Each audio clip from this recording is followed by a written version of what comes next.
स्वागत है मित्रों आपका हमारे YouTube channel education hub with Vijay में। जैसा कि हम आपको भारतीय संविधान के अंतर्गत इसके पहले संविधान की विशेषताएं, संविधान सभा का गठन, बहुत सारी चीज़ें हम आपको पहले वीडियो में बता चुके हैं। आज हम आपको भारतीय संविधान की उद्देशिका तथा प्रस्तावना के बारे में बताएंगे कि हमारी जो संविधान जब बन रहा था तो उसमें प्रस्तावना जो जोड़ा गया जिसे भारतीय संविधान का भूमिका कहा जाता है, तो उसी को आज हम लोग पढ़ेंगे कि हमारा जो उद्देशिका प्रस्तावना क्या है। तो सबसे पहले हम लोग ये समझने की कोशिश करते हैं कि ये जो प्रस्तावना है ये क्या है। प्रस्तावना का मतलब होता है कि संविधान की भूमिका, संविधान की झलक, जिसमें हमारा संविधान के पूरे विवरण को एकष्ट भाषा में लिख दिया जाए, ताकि हम अगर भारतीय संविधान की प्रस्तावना को पढ़ लें तो भारत के संविधान के पूरी चीज़ को हम समझ सकते हैं। तो इसलिए हमें अपने प्रस्तावना के बारे में जानना बहुत ज़रूरी है। तो आइए हम लोग समझते हैं प्रस्तावना के बारे में। तो प्रस्तावना नेहरू जी द्वारा प्रस्तुत उद्देश्य एवं संकल्प में जो आदर्श प्रस्तुत किया गया उन्हें ही संविधान की उद्देशिका में शामिल कर लिया गया। कहने का तात्पर्य यहाँ ये है कि जब हमारे नेहरू जी थे, उन्होंने एक उद्देश्य संकल्प जब हमारा संविधान सभा का गठन हो रहा था, उसी समय एक उद्देश्य संकल्प जो है वो रखते हैं और जिसे हम उद्देशिका बोलते हैं। उस उद्देशिका में हमारे संविधान का प्रकृति कैसी होगी, वो सारी चीज़ें उसमें बताया गया था। तो उसी उद्देशिका के आधार पर ही हमारे संविधान में एक प्रस्तावना को हुबहू उतार लिया गया, कुछ संशोधन करके हुबहू उसको उतार लिया गया और हमारे जो भारत के संविधान की प्रस्तावना जो है उद्देशिका के कुछ संशोधनों द्वारा उसे प्राप्त कर लिया गया। तो आइए हम लोग समझते हैं कि जो हमारे भारत के संविधान की जो प्रस्तावना है वो क्या है। तो इसमें हमने आपको बताया कि नेहरू जी द्वारा प्रस्तुत उद्देश्य संकल्प में जो आदर्श प्रस्तुत किया गया उन्हें ही संविधान की उद्देशिका में शामिल कर लिया गया। और एक चीज़ हमें आपको इसमें ये बताएंगे कि जो भारतीय संविधान की जो प्रस्तावना है उसमें आज तक सिर्फ एक बार संशोधन किए गए हैं। वो संशोधन कौन है? वो संशोधन 42वें संविधान संशोधन अधिनियम 1976 द्वारा इसमें समाजवादी, धर्मनिरपेक्ष और अखंडता शब्द जोड़ा गया। कहने का मतलब है कि भारतीय संविधान के प्रस्तावना में 42वें संविधान संशोधन 1976 द्वारा सिर्फ एक बार संशोधन किया गया और उसमें समाजवादी, धर्मनिरपेक्ष और अखंडता शब्द जोड़े गए। यहाँ पर समाजवादी, धर्मनिरपेक्ष और अखंडता शब्द का बहुत ही बड़ा महत्व है, जो हम आपको अगले वीडियो में बताएंगे कि ये धर्मनिरपेक्ष और अखंडता, समाजवादी, इस सब चीज़ का मतलब क्या है। तो हम लोग अभी सिर्फ इसकी प्रस्तावना के बारे में जानते हैं कि इस प्रस्तावना की प्रकृति क्या है, प्रस्तावना का कार्य क्या है, प्रस्तावना किस लिए बनाया गया, इसलिए हम इस चीज़ को हम लोग समझते हैं कि प्रस्तावना क्या है। तो आइए हम लोग प्रस्तावना की प्रमुख बातें को समझते हैं कि प्रस्तावना की प्रकृति कैसी है। तो हम लोग पहले सर्वप्रथम आएंगे, संविधान की प्रस्तावना को संविधान की कुंजी कहा जाता है। जो हमारे संविधान में प्रस्तावना जोड़ा गया है वो हमारे संविधान की कुंजी कहा जाता है। संविधान की कुंजी का मतलब कि आप पूरे संविधान को जानने के लिए अगर प्रस्तावना को पढ़ते हैं तो आप पूरे संविधान को बखूबी समझ जाएंगे कि हमारे संविधान में क्या क्या चीज़ें जोड़ी गई हैं। जैसे धर्मनिरपेक्ष, अखंडता, समाजवादी, ये तो बाद में 1976 में जुड़े, लेकिन ऐसे कुछ शब्द हैं जो हम प्रस्तावना के माध्यम से समझ सकते हैं। तो आइए हम लोग समझते हैं दूसरे क्रम में, प्रस्तावना संविधान का आरंभिक अंक होते हुए भी कानूनी तौर पर उसका भाग नहीं माना जाता। प्रस्तावना जो है संविधान का आरंभिक अंग होते हुए, मतलब प्रस्तावना संविधान के प्रारंभ में है। चाहे वो कोई भी किताब बनाइए, चाहे वो कोई भी चीज़ हो, उसका सर्वप्रथम हम एक प्रस्तावना पारित करते हैं या प्रस्तावना उसका बनाते हैं कि इस चैप्टर का इसमें से कौन कौन सा भाग जो है, शीर्षक क्या होगा, सारी चीज़ हम लोग प्रस्तावना में डालते हैं ताकि कोई भी व्यक्ति प्रस्तावना को पढ़कर उसके बाकी स्वरूप को समझ सके। तो वही था कि प्रस्तावना संविधान का आरंभिक अंक होते हुए, कहने का मतलब यहाँ है कि प्रस्तावना जो है संविधान का आरंभिक अंक होते हुए लेकिन संविधान का भाग नहीं है। कहने का मतलब यही है कि कानूनी तौर पर वो संविधान का भाग नहीं है। आते हैं हम तीसरे बिंदु पर। प्रस्तावना के अनुसार संविधान के अधीन समस्त शक्तियाँ का केंद्र बिंदु भारत के लोग हैं। हमारा इस प्रस्तावना ही बताता है, कहने का मतलब यहाँ है कि संविधान में जो हमारा प्रस्तावना वही हमें बताता है कि जो हमारे संविधान की शक्तियाँ हैं, जो हमारी संविधान की शक्तियाँ हैं उसके केंद्र बिंदु क्या है? उसके केंद्र बिंदु ये हैं कि भारत के लोग हैं। अब यहाँ भारत के लोग का मतलब क्या कि जो संविधान बना है वो भारत के लोगों के लिए बना है। यदि संविधान के किसी भी मूल ढांचा ही ले लीजिए या मौलिक अधिकार ले लिए, मौलिक अधिकार में आपके अधिकारों का अगर क्षरण किया जाता है, हनन किया जाता है, तो आप सर्वोच्च न्यायालय जाएंगे, और सर्वोच्च न्यायालय जाएंगे या फिर सुप्रीम कोर्ट उच्च न्यायालय जाएंगे, तो वहाँ पर जो सर्वोच्च न्यायालय वो संविधान के माध्यम से ही तो आपके मौलिक अधिकारों को देखेगा कि हाँ इसमें आपके कौन से मौलिक अधिकार दिए गए हैं और वो जो अधिकार हैं उसका हनन किस प्रकार हुआ है, तो भी तो निर्णय देगा, संसद को निर्णय देगा, संसद को चुनौती देगा, उसको ये चुनौती देगा कि नहीं, ये जो आप संविधान या कानून या जो भी नियम अधिनियम बनाए हैं वो भारतीय लोगों के लिए उचित नहीं है। इसलिए तो कहा गया है कि प्रस्तावना के अनुसार संविधान के अधीन समस्त शक्तियाँ का केंद्र बिंदु भारत के लोग ही हैं। समस्त शक्तियों का केंद्र बिंदु भारत के लोग ही हैं। हम आते हैं अगले बिंदु पर। प्रस्तावना को न्यायालय में प्रवर्तित नहीं किया जा सकता। प्रस्तावना को न्यायालय में प्रवर्तित नहीं किया जा सकता। यहाँ कहने का तात्पर्य ये है कि जो हमारा संविधान है उसमें जो हमारी प्रस्तावना है उसको न्यायालय में वाद विवाद के लिए नहीं ले जा सकता।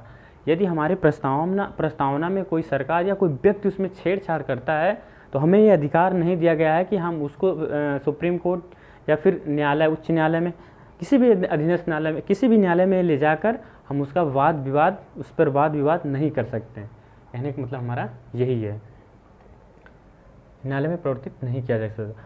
और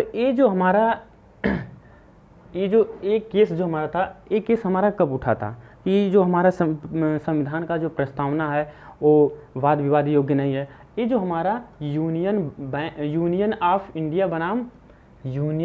इंडिया बनाम मदन गोपाल 1957, ये हमारा यूनियन ऑफ इंडिया बनाम मदन गोपाल केस में 1957 में ये जो है इस केस के माध्यम से हमें प्रस्तावना को न्यायालय में प्रवर्तित नहीं किया जा सकता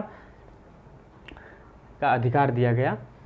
और हम आते हैं इसी क्रम में, जहाँ संविधान की भाषा संदिग्ध हो वहाँ प्रस्तावना विधिक निर्वाचन में सहायता करती है। कहने का मतलब यह है कि जब हमारे संविधान में कहीं भी किसी शब्द को लेकर तोड़ मरोड़ या उस चीज़ को शब्द को लेकर कहीं संदिग्धता उत्पन्न होती है कि नहीं ये चीज़ जो है बढ़ा चढ़ाकर, या हमारा संसद जो बढ़ा चढ़ाकर पेश कर रहा है या उसको घटाकर पेश कर रहा है, तो कोई याची सुप्रीम कोर्ट जा सकता है। सुप्रीम कोर्ट जाएगा तो उसको जो है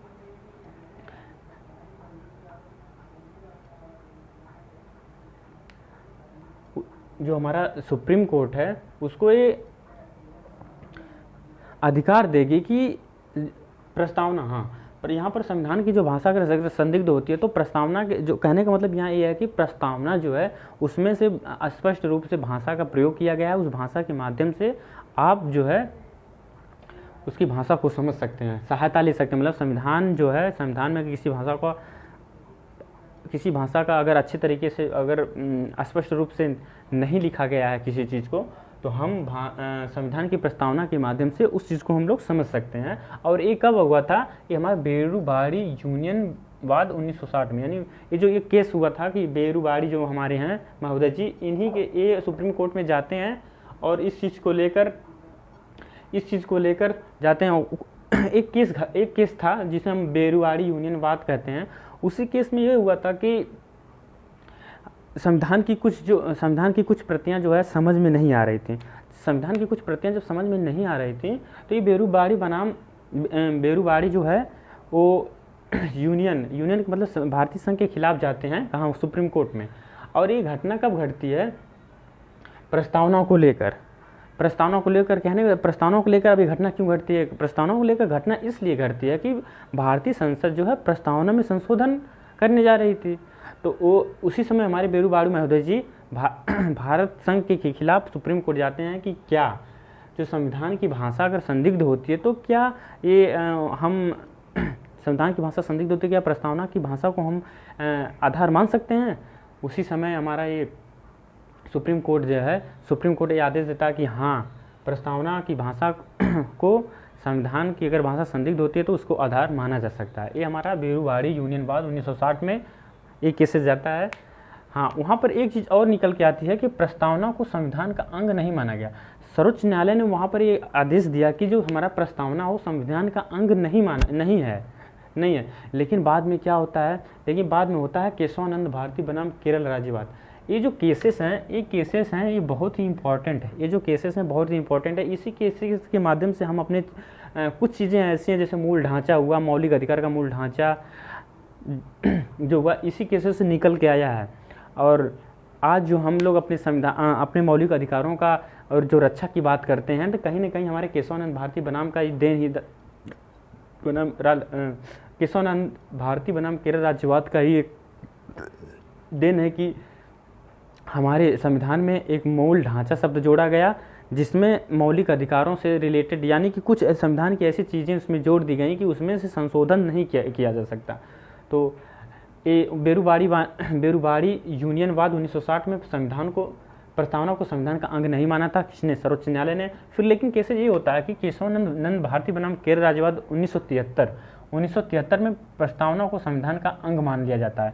जब हमारे केशवानंद भारती महोदय थे, ये जब प्रस्तावना के खिलाफ, प्रस्तावना को लेकर जब सुप्रीम कोर्ट जाते हैं तो उसमें ये होता है कि सुप्रीम कोर्ट पहले ये माना था कि नहीं, प्रस्तावना संविधान का अंग नहीं है। लेकिन जब केशवानंद जाते हैं तो उसमें ये सुप्रीम कोर्ट ने उस विवाद में ये बोला था कि प्रस्तावना जो संविधान का अंग है और इसमें संसद संशोधन कर सकती है, इसमें संसद संशोधन कर सकती है।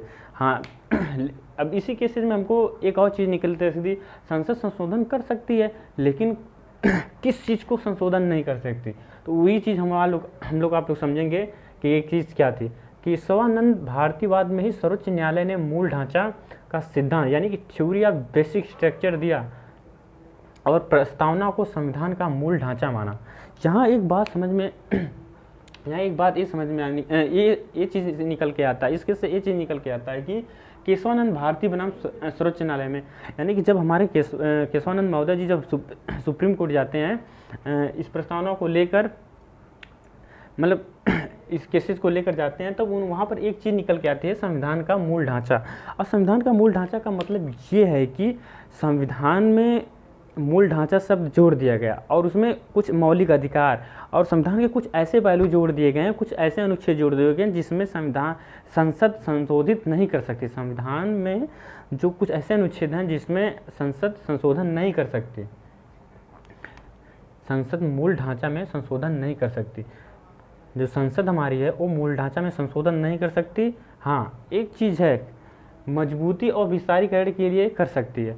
मूल ढांचा जो हमारा है उस मूल ढांचे में संसद जो है क्षरण तो नहीं कर सकती, उसका कुछ भाग को काट नहीं सकती, लेकिन हाँ उसके मजबूती और विस्तारीकरण के लिए संसद जो है संशोधन कर सकती है। हम आते हैं प्रस्तावना हम लोग समझते हैं। प्रस्तावना में 3 प्रकार का न्याय। हमारी जो प्रस्तावना है भारतीय संविधान में, हमारा जो प्रस्तावना है उसमें 3 प्रकार का न्याय। कौन कौन सा न्याय है? सामाजिक न्याय, आर्थिक न्याय और राजनैतिक न्याय। इसी से तो स्पष्ट होता है, प्रस्तावना से ही तो पूरे भारत के संविधान को हम लोग स्पष्ट कर पाते हैं। और जो भी केसेस, कुछ ऐसे केसेस होते हैं जैसे हमको आरक्षण मिलता है तो किसके अंतर्गत मिलता है? हमारा जो है सामाजिक और राजनैतिक, आर्थिक, इन्हीं आधारों पे तो मिलता है हमको। तो ये जो सारी वर्ड हैं, ये शब्द हैं, ये सारे वर्ड जो है हमारे भारतीय संविधान के प्रस्तावना में जोड़ दिए गए हैं। और भारतीय संविधान के प्रस्तावनाओं के अंतर्गत 5 प्रकार की स्वतंत्रता, 5 प्रकार की स्वतंत्रता के बारे में बताया गया। वो स्वतंत्रता क्या क्या है? विचार, अभिव्यक्ति, विश्वास, धर्म, उपासना।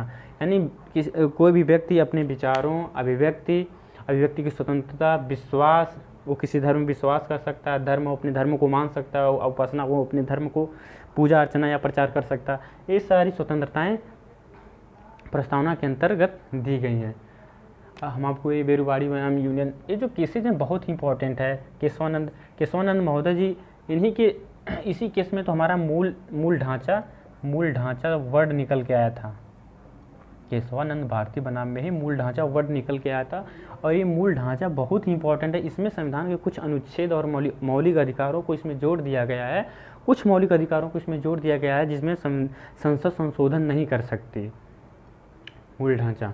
और हम आते हैं भारतीय राजनीतिक व्यवस्था में, ये प्रस्तावना के अंतर्गत ही है। भारतीय राजनीतिक व्यवस्था में संविधान सर्वोच्च है। जो हमारी भारतीय संविधान या भारतीय राजनीतिक व्यवस्था, इसमें जो हमारा अगर सबसे सर्वोच्च क्या है, तो हम सबसे सर्वोच्च, अगर आगे मान लीजिए कोई क्वेश्चन आता है, कोई क्वेश्चन में ये पूछता है कि भारतीय संविधान में या भारतीय राजनीतिक व्यवस्था में सबसे सर्वोच्च कौन है, संसद है कि संविधान है या सर्वोच्च न्यायालय है, तो अब आप वहाँ पर संविधान को मानेंगे। किसको? संविधान को मानेंगे। ये हम पॉइंट के रूप में आपको लिख दिए हैं ताकि आपको जब भी कोई क्वेश्चन पूछे तो आप उसे बता सके, क्योंकि ये सब वर्ड जो है, आप यूपीपीएससी या यूपीएससी में जाएंगे तो ये सब वर्ड जो है बहुत ही मात्रा में प्रयोग होंगे। वहाँ पर जो हमको साइकोलॉजिकल तरीके से इस चीज़ को समझना होगा, संविधान को बहुत विधिवत तरीके से हमको समझना होगा कि संविधान के एक एक वर्ड क्या है। यहाँ तो हम आपको जो बताए हैं, समाजवादी, धर्मनिरपेक्ष, अखंडता, ऐसे ही बहुत वर्ड, जैसे बंधुत्व, समता, ये सारी चीज़ें हम आपको आगे बताएंगे कि ये सब चीज़ें क्या हैं, इनको समझना है। और ये सारी चीज़ें आप ये ना समझिए कि हमको सिर्फ ऐसे ही पढ़ना है, नहीं है। ये सब चीज़ें जो है संविधान की सारी चीज़ें, जो प्रस्तावना है, उद्देशिका, ये सारी चीज़ें परीक्षा में बहुत बखूबी पूछने लगी हैं।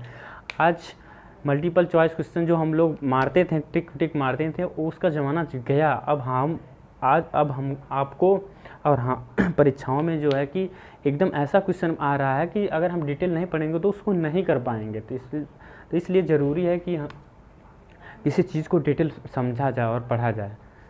तो हम एक और चीज़ है जिसे हम भारत का संविधान अपना प्राधिकार भारत की जनता से प्राप्त करता है।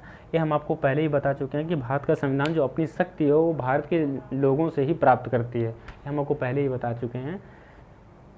एक नोट के रूप में हमने आपको यहाँ पर दे दिया है कि संघीय शासन, जो हमारा संविधान है उसमें संघीय शासन शब्द का प्रयोग नहीं किया गया है, उसकी जगह हमें राज्यों का संघ घोषित किया गया। अब यहाँ राज्यों का संघ क्या है? राज्यों का संघ का मतलब क्या है? राज्यों का संघ का मतलब है कि जो हमारे राज्य हैं उस संघ के हिस्से हैं। कहने का मतलब यहाँ है कि जो हमारे राज्य हैं वो संघ से अलग नहीं हो सकते हैं। जबकि अमेरिका में क्या है? अमेरिका में अविभाज्य संघ का अविभाज्य राज्य हैं। कहने का मतलब वहाँ ये है कि जो हमारे संविधान में संघ से राज्य अलग नहीं हो सकते हैं, लेकिन अमेरिका के संविधान में ये लिखित है कि वहाँ का जो यूनियन है, वहाँ का जो संघ है, वहाँ से राज्य जो है अलग हो सकते हैं। तो इसलिए इस वर्ड का बहुत ही महत्वपूर्ण होता है संघीय शासन, मतलब इसका संविधान में प्रयोग नहीं हुआ है और राज्यों का संघ शब्द का प्रयोग किया गया। तो मित्रों, हम आप लोगों को आज भारतीय संविधान की उद्देशिका के बारे में बहुत कुछ समझाया। उम्मीद है कि आप लोग समझ गए होंगे। हाँ, कुछ केसेज ऐसे हैं जैसे वो एक केसेज हम आपको धीरे धीरे छोटी छोटी वीडियो के माध्यम से ऐसे ही बताते चलेंगे। ये जो केसेज हैं बहुत ही इंपॉर्टेंट है। इसी केसेज से हमारे बहुत कुछ ऐसे संविधान के ऐसे चीज़ हैं जो निकल के आए हैं, बहुत सारे ऐसे समझौते हुए हैं, बहुत ऐसी सारी चीज़ें निकल के आई हैं जिसको हम आपको अगले वीडियो के माध्यम से आपको समझाएंगे कि संविधान क्या है। आज हमने भारत के संविधान में उद्देशिका और प्रस्तावना के बारे में हम आपको समझाएं। उम्मीद है कि आप लोग समझ गए होंगे। तो धन्यवाद मित्रों, आप ऐसे हमारे वीडियो को लाइक, सब्सक्राइब और शेयर करते रहिए। हम आपको छोटे छोटे वीडियो के माध्यम से आपको बहुत सारी जानकारियाँ अवगत कराते रहेंगे। धन्यवाद।